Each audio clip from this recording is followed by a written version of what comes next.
Bonsoir. Mon nom est Michel Lamontagne, je suis maire suppléant de Lambton. Avant d'ouvrir la séance du Conseil ce soir, j'aimerais, au nom du Conseil, faire une déclaration. C'est concernant la demande introductive d'instance en déclaration d'inhabilité versus M. Ghislain Breton.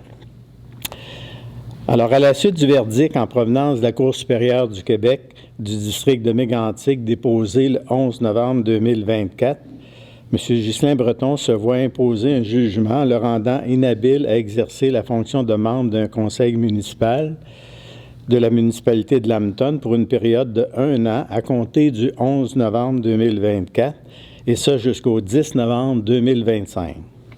Alors, conformément au Code municipal du Québec, qui régit les activités légales et administratives de la municipalité de Lambton, lorsque le poste de maire devient vacant, dans les 12 mois qui précèdent les prochaines élections, soit celles du 2 novembre 2025, les conseillers doivent élire l'un d'entre eux pour remplir la fonction de maire pendant le reste de la durée du mandat. Alors, le Conseil a tenu ce soir une séance, avant cette séance du Conseil, une séance spéciale, pour désigner un nouveau maire. À cet effet, ils m'ont désigné comme nouveau maire de Lambton et je tiens à les remercier sincèrement de leur confiance et devant les citoyens, je m'engage à faire un travail selon mes compétences et je remercie les conseillers de me faire confiance. Alors, ceci étant, nous tenons à rassurer toute la population à l'effet que ceci n'affecte en rien les opérations de la Ville et que notre souci premier demeure le mieux la sécurité de nos citoyens et citoyennes. Alors, sur ce, je vais déclarer la séance ordinaire du Conseil de la municipalité de Lambton tenue au lieu ordinaire du 213 rue de l'Aréna, centre communautaire sportif, le mardi 12 novembre 2024 à 19h30, ouverte. Alors, sont présents à cette séance les membres du Conseil suivant. Au siège numéro 1, M. Pierre Lemay. Bonsoir. Au siège numéro 2, M. Frédéric Breton. Bonsoir. Au siège numéro 3, M. Roch Lachance. Bonsoir. Au siège numéro 4, M. Alain Villeneuve. Bonsoir. Au siège numéro 5, M. Pierre Couture. Bonsoir. Alors, tous formant quorum sous ma présidence, M. Yves Delonchamp, le directeur général et greffier trésorier, agit à titre de secrétaire. Bonsoir.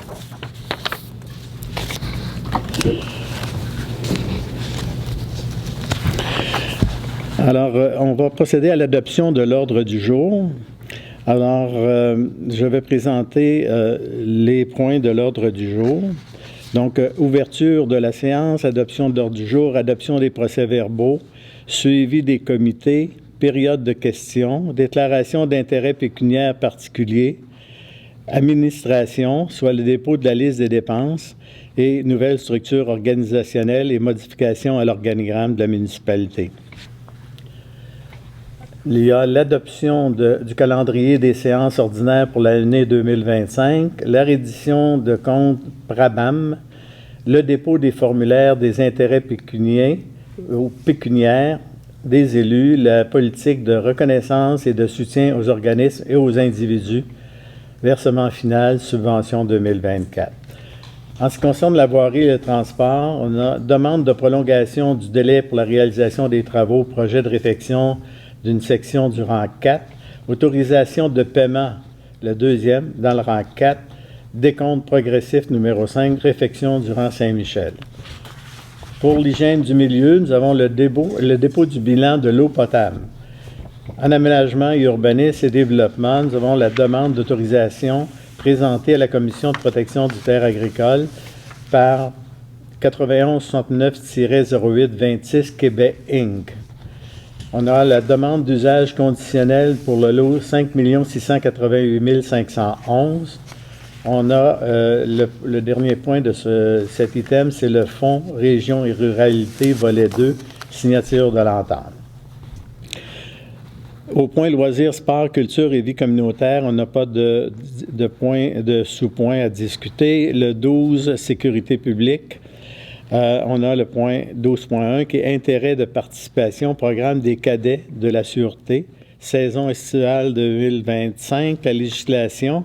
On a avis de promulgation d'un règlement 24595 décrétant un emprunt de 95 000 $ pour pourvoir aux frais de refinancement des règlements d'emprunt 18466 et 18469. En 13.2, on a avis de promulgation du règlement 24587 portant sur la gestion contractuelle et abrogeant le règlement 21528.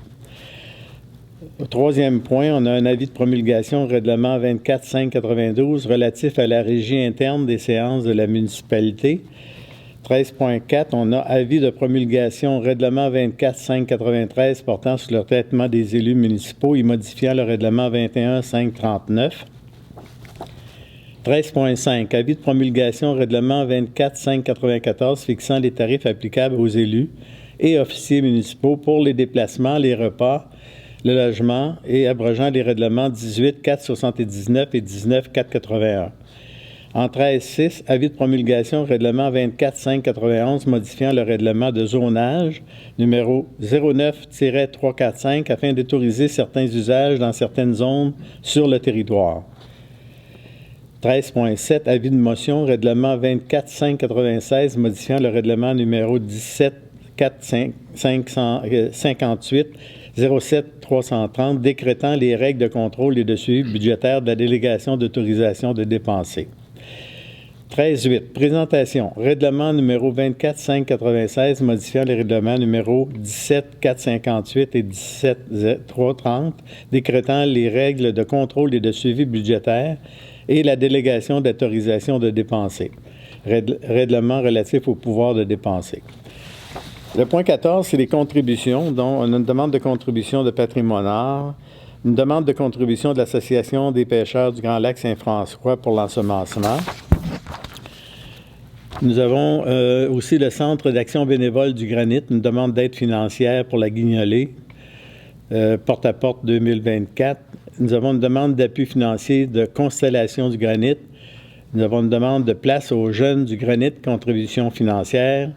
Et le dernier point, c'est la paroisse Notre-Dame-des-Amériques, contribution volontaire annuelle.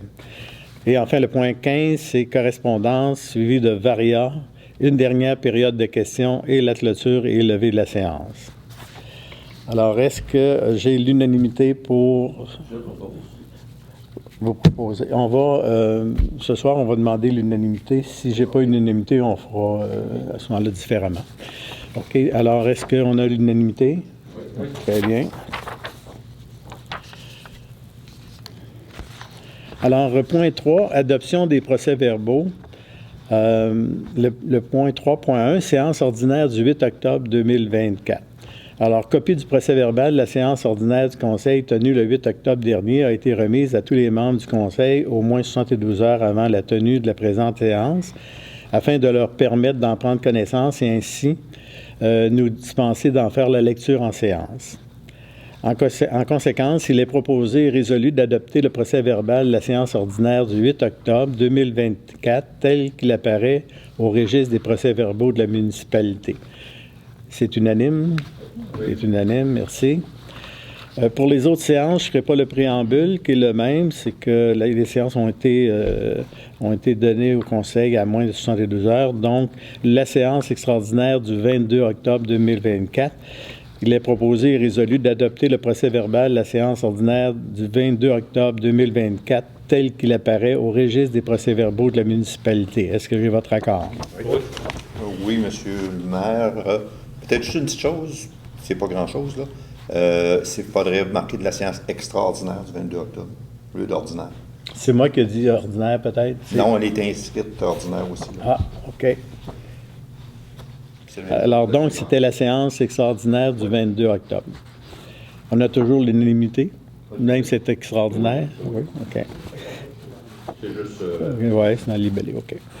Alors, la séance extraordinaire du 6 novembre 2024, il est proposé et résolu d'adopter le procès-verbal de la séance extraordinaire du 6 novembre 2024 tel qu'il apparaît au registre des procès-verbaux de la municipalité. Est-ce que j'ai l'unanimité? Oui. la séance extraordinaire du 6 novembre. Donc, il est proposé et résolu d'adopter le procès-verbal de la deuxième séance extraordinaire du 6 novembre, tel qu'il apparaît au registre des procès-verbaux de la municipalité. C'est l'unanimité. OK, merci. Excusez. Suivi des comités. Oui. Juste une petite chose à mentionner, c'est que pour le journal Le Cantonnier, les gens qui sont habitués, là, qui étaient habitués de le recevoir, vous mentionnez que le 21 novembre prochain, en principe, chacun dans vos boîtes à mal ou distribués chez vous, Le Cantonnier, édition papier, va recommencer. Donc, il va en avoir un aux alentours du 21 novembre prochain. Ça fait que ce serait intéressant d'en prendre connaissance. S'il y a des gens qui ont de l'intérêt à envoyer des articles ou à collaborer avec Le Cantonnier, vous allez avoir toute l'information à l'intérieur pour pouvoir le faire. Merci, M. Couture. Est-ce qu'il y a d'autres points à soulever qui proviennent des comités? Pas d'autres points. Alors, on passe au point 5, période des questions. Alors, je pense qu'il n'y a pas de questions dans la salle parce qu'il n'y a pas personne dans la salle. Au point 5.1, une question nous a été transmise par Mme Hélène Chagnon. Je vais lire sa question. Mme Chagnon questionne le Conseil concernant la possibilité d'une réfection complète du chemin du Petit-Lac à Lambton. Madame dénote un trafic accru suivant la réfection du rang Saint-Michel et mentionne la mauvaise condition actuelle du chemin. Alors, merci Mme Chagnon pour votre question. On me permettre de mentionner qu'effectivement, après les travaux qu'il y a eu dans le Saint-Michel, il y a eu peut-être il y a un trafic plus important dans le chemin du Petit-Lac. Alors, on a demandé au service de travaux publics de regarder si ça avait causé des problèmes qu'on pourrait solutionner rapidement. Maintenant, compte tenu de votre deuxième volet de votre demande, à savoir si on va avoir une réflexion complète du chemin du Petit-Lac dans le prochain programme PTI, le programme triennal d'immobilisation. Alors, je vous mentionne que nous sommes au point de commencer l'exercice de budget la semaine prochaine pour en arriver à un budget à proposer pour l'an prochain. Et nous allons discuter le PTI à ce moment-là et le Petit-Lac et le chemin du Petit-Lac, comme d'autres projets, vont être discutés à ce niveau-là pour voir qu'est-ce qu'on va faire avec ce chemin, s'il y a quelque chose à faire. Pour le moment, il fait partie des discussions qu'on va avoir au niveau du budget. Alors, je vous remercie de votre question. Déclaration d'intérêt pécuniaire particulier. Il n'y a pas de déclaration d'intérêt particulier. Administration, dépôt de la liste des dépenses. Alors, une liste des dépenses pour les incompressibles régulièrement payés au montant de 267 614 000 $ est remise à chacun des membres du Conseil. La liste des comptes à payer est présentée aussi aux membres du Conseil. Et s'il n'y a pas de questions, je ferai la proposition. Est-ce qu'il y a des questions concernant ces deux listes? Sortons les montants. Alors, s'il n'y a pas de questions, que les comptes à payer au montant de 365 344 $. Excusez-moi, c'est parce que je l'ai pris en chiffres, là. C'est-tu 300? Ici, c'est 56, non? Oui. Ah oui, 56, fait que là, OK. Alors, c'est 367 354 56, soit accepté et que les paiements soient autorisés. Est-ce que j'ai l'unanimité? Oui. Très bien. Pour les comptes à payer. Nouvelle structure organisationnelle et modification à l'organigramme de la municipalité. Alors, attendu que la Direction générale a déposé en date du 25 octobre 2024 un document mettant de l'avant des modifications à l'organigramme et à la structure organisationnelle de la Ville, attendu que la Direction générale a déposé en date du 25 octobre 2024 un document mettant de l'avant des modifications concernant certains postes administratifs au niveau des opérations de la Ville, attendu que la Direction a déposé en date du 25 octobre un document proposant des modifications aux heures d'ouverture de l'Hôtel de Ville, attendu aussi que les membres du Conseil ont dûment pris connaissance du document concernant l'ensemble des propositions et modifications recommandées par la Direction générale, Il est attendu qu'il ait proposé que l'ensemble de ces modifications entreront en vigueur le 1er janvier 2025. En conséquence, il est proposé, appuyé et résolu que le Conseil accepte les modifications proposées à la structure organisationnelle de la Ville et que le Conseil accepte que l'implantation de ces modifications soit à compter du 1er janvier 2025. Est-ce que j'ai l'unanimité? Oui. Merci. Adoption du calendrier des séances ordinaires pour l'année 2025. Alors, c'est la programmation pour l'année prochaine de nos séances du Conseil. Alors, il est proposé que le calendrier ci-après soit adopté relativement à la tenue des séances ordinaires du Conseil pour l'année 2025. Ces séances se tiendront le deuxième mardi de chaque mois et débuteront à 19h30. Donc, c'est le 21 janvier, 11 février, 11 mars, 8 avril, 13 mai, 10 juin, 8 juillet, 12 août, 9 septembre, 14 octobre, 11 novembre et 9 décembre. Alors, ça complète les 12 mois. Alors que les séances se déroulent au lieu ordinaire du 213 rue de l'Aréna à Lambton, qu'un avis public du contenu du présent calendrier soit publié conformément à la loi qui régit la municipalité. Est-ce qu'on a l'unanimité? Oui. OK, merci. Reddition de compte Prabam.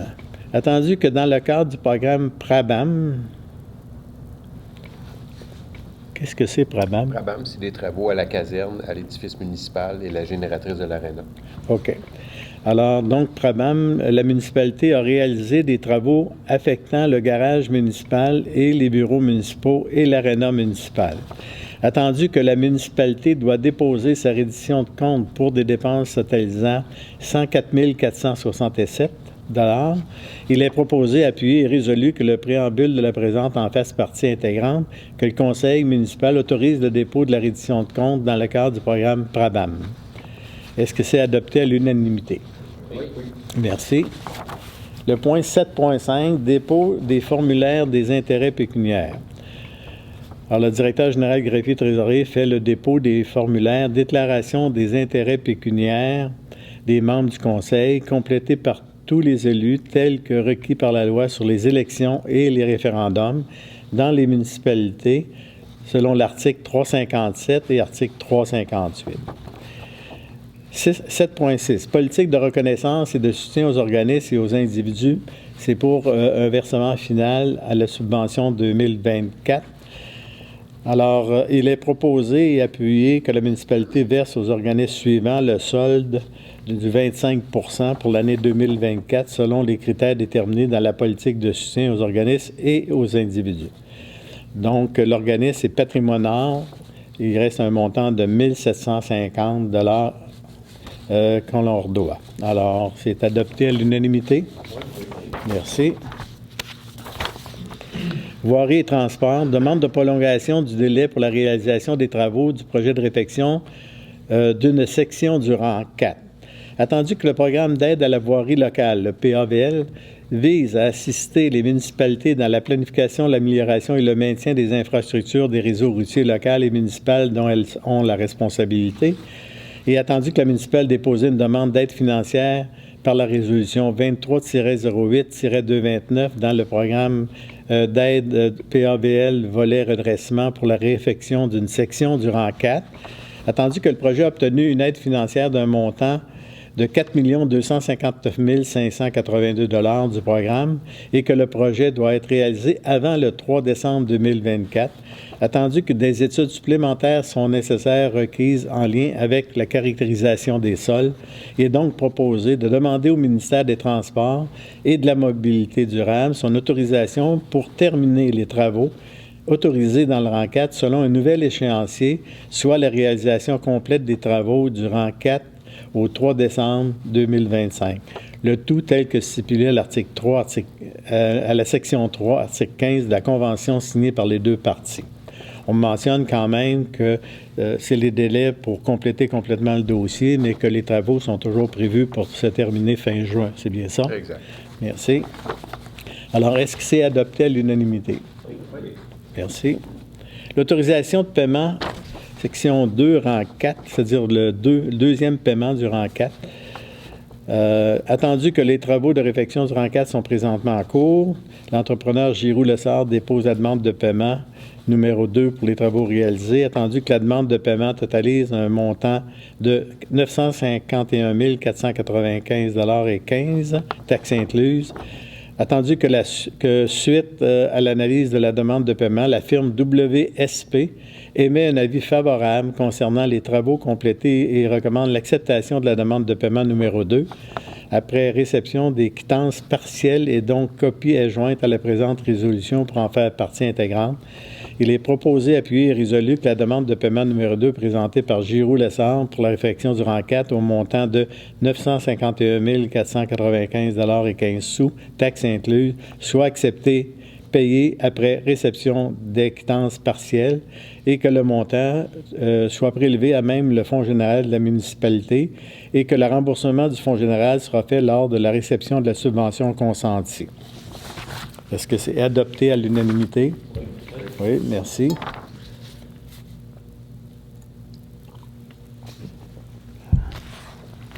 Alors, point 8.3, décompte progressif, réfection du rang Saint-Michel. Attendu que les travaux de réfection du rang Saint-Michel sont présentement en cours, et on peut dire terminés, attendu que l'entrepreneur Excavation Bolduc dépose la demande de paiement numéro 5 pour les travaux réalisés, attendu que la demande de paiement totalise 190 687,69 $, attendu que la firme Stantec recommande de procéder au paiement de 190 657,69 $, taxes incluses, après réception des quittances finales ou à 95 % des fournisseurs et sous-traitants ayant dénoncé. Attendu que, suite à l'analyse de la demande de paiement, la firme EXP Inc. émet un avis favorable concernant les travaux complétés et recommande l'acceptation de la demande de paiement 5, dont copie est jointe à la présente résolution pour en faire partie intégrante à la réception provisoire des ouvrages. Je l'ai proposé et appuyé et résolu que le préambule la présente en fasse partie intégrante, que la recommandation de paiement 5 faite par la firme d'ingénieurs soit acceptée et que la municipalité procède au paiement de 190 657,69 $, taxes incluses, soit émises sur réception des quittances finales ou à 95 % des fournisseurs et sous-traitants ayant dénoncé. Que le montant soit prélevé à même le Fonds général de la municipalité et que le remboursement du Fonds général sera fait lors de la réception de la subvention consentie. Est-ce que c'est adopté à l'unanimité? Oui. Merci. Hygiène du milieu, le point 9. Alors, dépôt du bilan de l'eau potable. Alors, le directeur général dépose le bilan de l'eau potable pour l'année 2023. Tout le monde l'a lu. Alors, il n'y a pas de questions à ce niveau-là. Aménagement, urbanisme et développement. Demande d'autorisation présentée à la Commission de protection du territoire agricole par 9169-0826 Québec IN, c'est le nom de la compagnie. Alors, je vous lis rapidement. Donc, considérant que cette compagnie est propriétaire de l'immeuble connu et désigné comme étant le lot 5 687 299 du cadastre du Québec, circonscription frontière de Frontenac, entre parenthèses, le lot 299, considérant que cette compagnie travaille sur un projet de développement immobilier, le complexe du Grand Lac Saint-François, qui serait majoritairement implanté sur le lot 299. Là, pour situer tout le monde, on est aux côtés du pont de fer. C'est l'endroit où il y avait l'ancien hôtel et qui a été acheté par cette compagnie qui ont un projet. Alors, on parle de ce projet-là. Considérant que le complexe en sera un de villégiature qui permettra à ses futurs usagers de bénéficier d'un accès privilégié à la nature et aux activités de plein air, et ce, tout au long de l'année, considérant que la compagnie souhaite aménager des stationnements pour le complexe, l'installation aussi septique, un puits artésien, une remise, des aires d'entreposage, un jardin, ainsi que des zones végétalisées sur une partie de l'immeuble connu et désigné comme étant le lot 5 687 313 du cadastre de Québec, circonscription foncière de Frontenac, dit le lot 313, lequel appartient à Ferme Bellevue du Lac. Ferme Bellevue, qu'on appelle Ferme Bellevue, est et sur l'immeuble connu et désigné comme étant le lot 6 605 533 du cadastre du Québec, circonscription foncière de Frontenac, le lot 533, lequel appartient à la municipalité de Lambton. Considérant que les aménagements subventionnés seraient effectués sur une partie du lot 313 d'une superficie approximative de 1,53 hectares et sur l'autre lot, soit le 533, d'une superficie de 0,09 hectares pour une superficie totale approximative de 1,61 hectares, la somme variant de 0,01 hectare en raison des valeurs arrondies.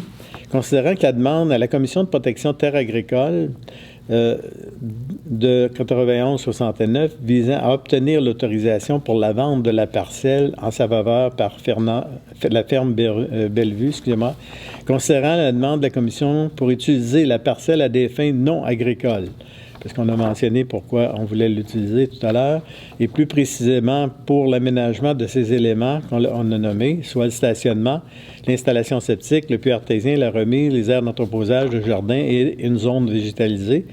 Considérant que les sols qui constituent la parcelle sont principalement de catégorie 4 et 7 et que ces sols sont affectés par certaines contraintes telles que la présence de pierres et le relief, considérant que les conséquences négatives potentielles sur les activités agricoles existantes et leur développement découlant de l'autorisation demandée sont limitées, considérant qu'il n'y a donc pas lieu de vérifier la disponibilité d'autres emplacements dans l'optique d'éliminer ou de réduire les contraintes sur l'agriculture, surtout puisque l'objet de la demande est une utilisation accessoire à un lot principal, considérant que l'autorisation, si accordée, n'aura qu'un faible impact sur l'exploitation agricole, considérant que la communauté agricole est déjà plutôt hétérogène dans ce secteur en raison du secteur voué à la villégiature, considérant que le lot agricole conservera les parcelles en culture et les parcelles accueillant des peuplements d'érables,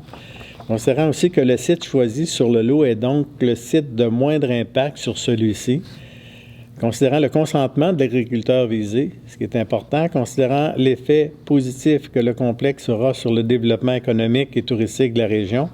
En conséquence, il est proposé et appuyé et résolu d'appuyer la demande à la Commission de la compagnie en question visant à obtenir l'autorisation pour l'alignation d'une partie de l'immeuble connu désigné comme étant le lot 5 687 313 du cadastre du Québec, circonscription foncière de Frontenac d'une superficie de 1,53 hectares, l'aliénation de l'immeuble connu et désigné comme étant le lot 6 605 533 du cadastre du Québec, circonscription foncière de Frontenac, d'une superficie de 0,09 hectares.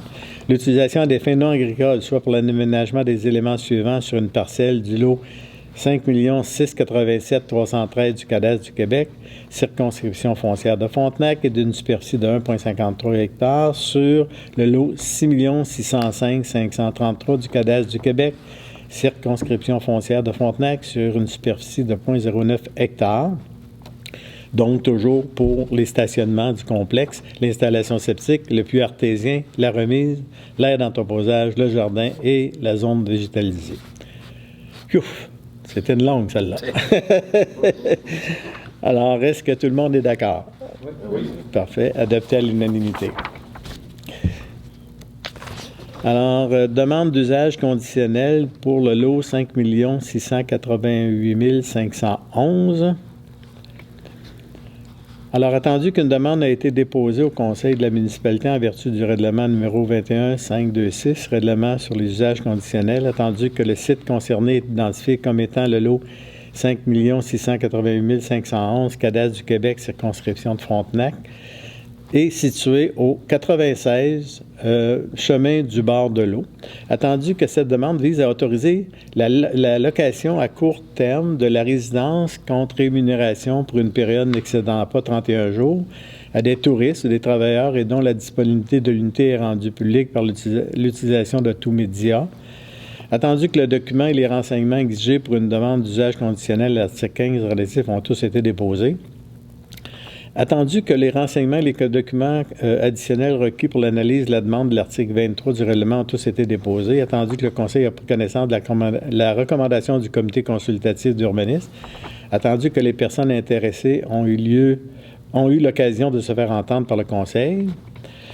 Alors, avant de faire la proposition, Pierre, est-ce qu'il y a quelque chose à ajouter pour cette demande? Non, c'est pas mal complet. C'est que c'est une demande pour une location court terme. Les gens ont tous soumis les documents, ça a été vérifié par notre urbanisme, par le service incendie, tout est conforme.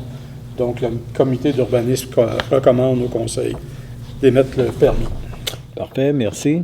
Alors que les membres du comité consultatif recommandent au conseil de la municipalité la demande d'usage conditionnel permettant d'offrir à la résidence en location contre rémunération pour un séjour de 6 personnes au maximum sur une période n'excédant pas 31 jours et de rendre publique la disponibilité de l'unité sise au 96 chemin du bord de l'eau par l'utilisation de tous médias à la condition suivante: qu'un écran visuel permanent dans la cour latérale gauche soit conservé durant toute la période où l'usage location court terme sera effectué et que cet écran soit remplacé immédiatement s'il est endommagé ou enlevé. Est-ce qu'on a l'unanimité? Oui. Merci. 10.3. Fonds Région et Ruralité. C'est pour l'autorisation d'une signature de l'entente. Alors, attendu que dans le cadre de sa demande de financement, la municipalité réalise en collaboration avec la MRC un projet permettant l'avancement des objectifs du plan d'action locale en économie et en emploi de la MRC. Puis, attendu que la MRC, via le Fonds Région et Ruralité volet 2, participe au projet du Bureau d'accueil touristique de Lambton. Attendu que la MRC consent à la municipalité qui accepte une aide financière de 8 000 $ pour l'aider à réaliser le projet identifié au paragraphe 1.2 de la présente entente, il est donc proposé et appuyé et résolu que le préambule de la présente en fasse partie intégrante et que le maire ou le maire suppléant soit autorisé à signer l'entente de collaboration avec la MRC du Granit dans le cadre du programme Fonds Région et Ruralité, volet 2. Est-ce que c'est adopté à l'unanimité? Oui. OK, merci. Loisirs, sport, culture et vie communautaire. Il n'y a pas de point à cet item. On a maintenant la sécurité publique, intérêt de participation, programme des cadets, de la Sûreté, saison estivale 2025.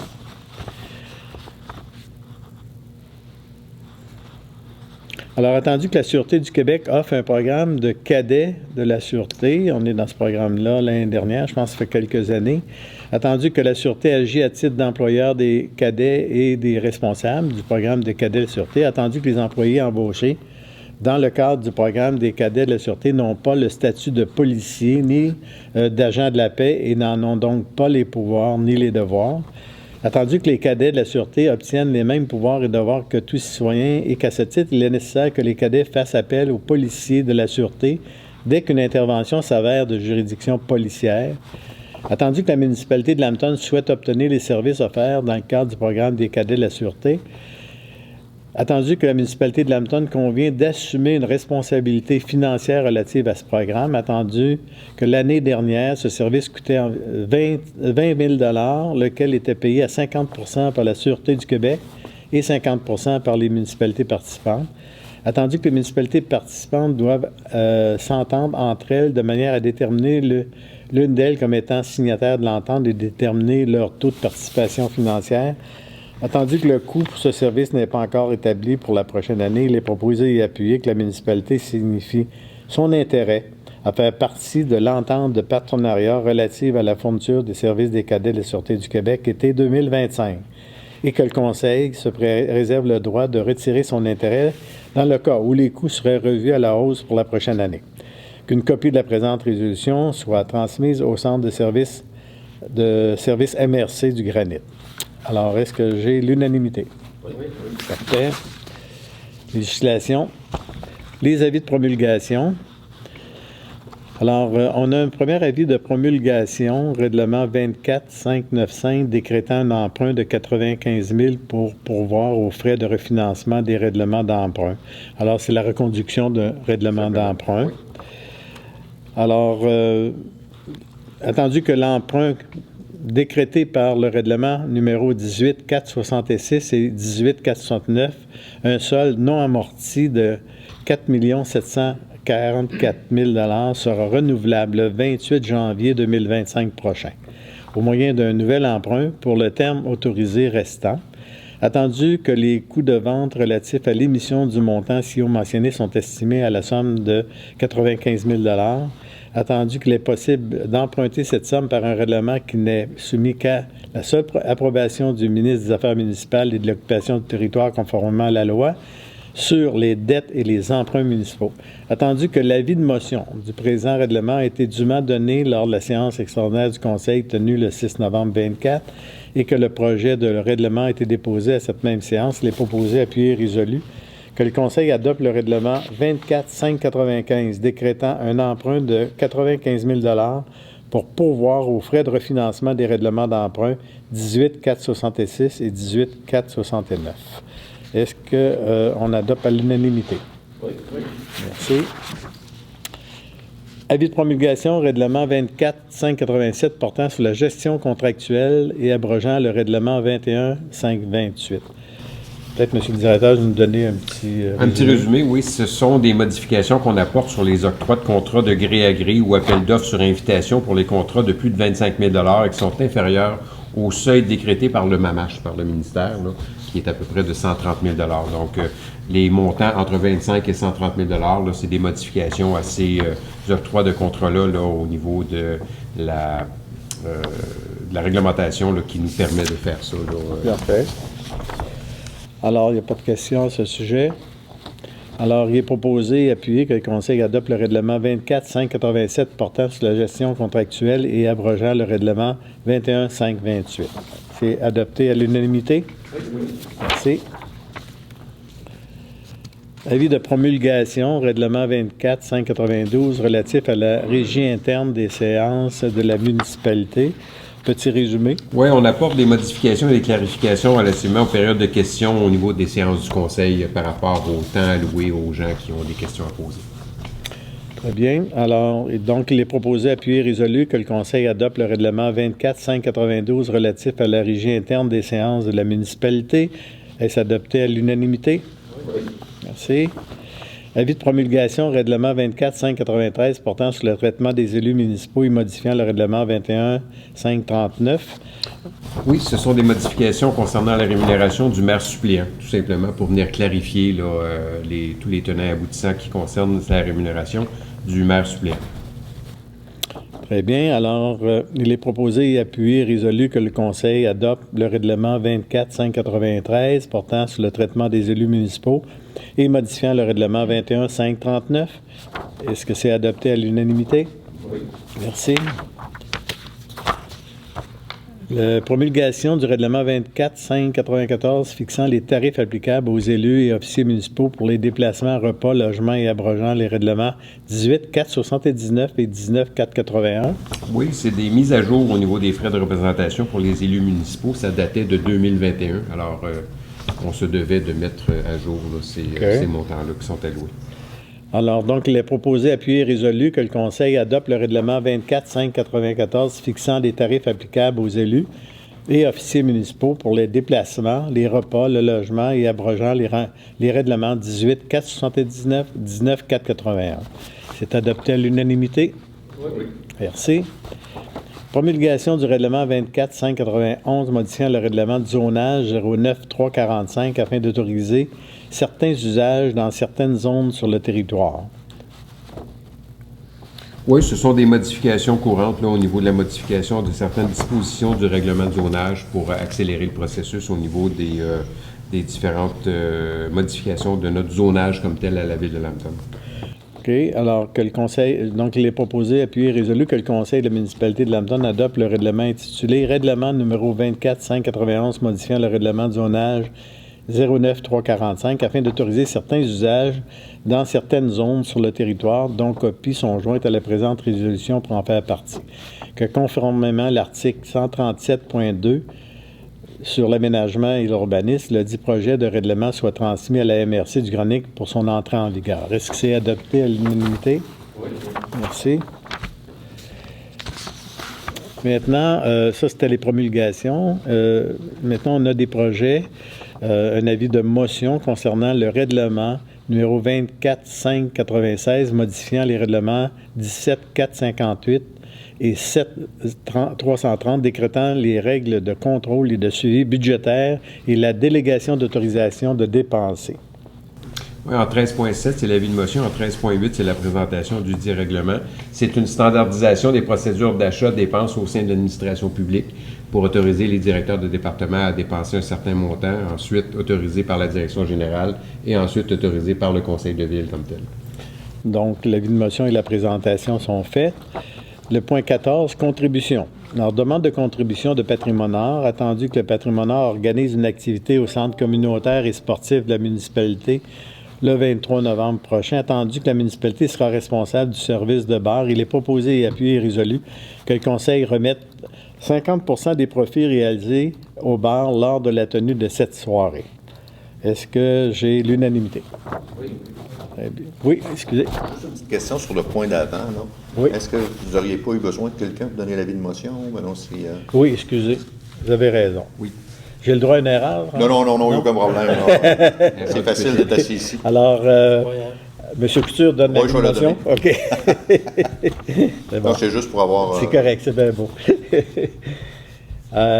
Contribution. Donc, demande de contribution patrimoniale. Alors, ça va, c'est adopté à l'unanimité. Association des pêcheurs du Grand Lac Saint-François. Alors, on nous fait une demande aussi au Conseil que la municipalité réitère son engagement pris avec la résolution 2012-395 accordée au financement 2 500 $ pour l'association dans leur projet de financement. Donc, l'Association des pêcheurs revient cette année. C'est une entente qu'on a eue avec eux. Donc, c'est un renouvellement du 2 500 $ qu'on leur donne chaque année. Alors, la contribution était renouvelable dans notre entente en 2025, telle que stipulée dans la résolution 2012-393. C'est adopté à l'unanimité. Merci. Centre d'action bénévole du Granit demande d'aide financière. Alors, on nous demande de l'aide financière au Centre d'action bénévole du Granit là, dans le cadre de la Guignolée porte-à-porte 2024. Alors, que la municipalité accepte de verser un montant de 1 000 $ au Centre d'action bénévole du Granit dans le cadre de son activité Guignolée Porte 2024. On est d'accord? Oui. À l'unanimité, merci. Demande d'appui financier pour Constellation du Granit. Constellation du Granit a déposé une demande de contribution financière pour l'insertion de livres neufs dans les paniers de Noël 2023 pour les enfants âgés de 0 à 12 ans et 12 ans.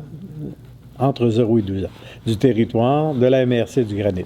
Attendu que le coût des livres jeunesse par catégorie d'âge sera de 10 $ pour les livres 0 à 5 ans, 13 $ pour 6 à 8 ans et 15 $ pour 9 à 12 ans, il est proposé, appuyé et résolu que la municipalité accepte de verser le montant selon les coûts établis par les catégories d'âge, à la Constellation du Granit, à titre de contribution pour l'insertion de livres neufs dans les paniers de Noël 2024. Est-ce qu'on adopte à l'unanimité? Oui. Merci. Place aux jeunes du Granit, contribution financière. Une demande d'aide financière de Place aux jeunes du Granit, que le projet favorise la migration et la rétention des jeunes diplômés dans la MRC. Il est donc proposé que la municipalité accepte de verser un montant de 300 $ à Place aux jeunes du Granit pour la 26e édition des séjours exploratoires. C'est adopté à l'unanimité? Oui. Merci.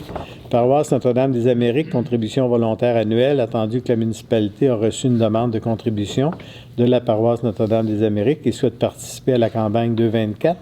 Il est proposé que la municipalité verse un montant de 4 000 $ à la paroisse à titre de contribution volontaire annuelle 2024. On est d'accord à l'unanimité? Merci. Correspondance. Les courriers reçus durant le mois ont été remis, on n'a pas eu. Bon.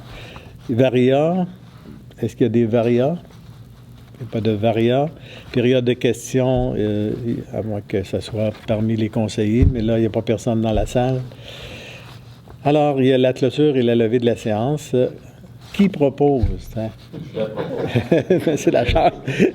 Donc, il est proposé aussi avec M. Lachance et M. Villeneuve de lever la séance du Conseil à 8h15. Alors, merci à tous et bonsoir. Merci à vous, M. Lamontagne. Merci.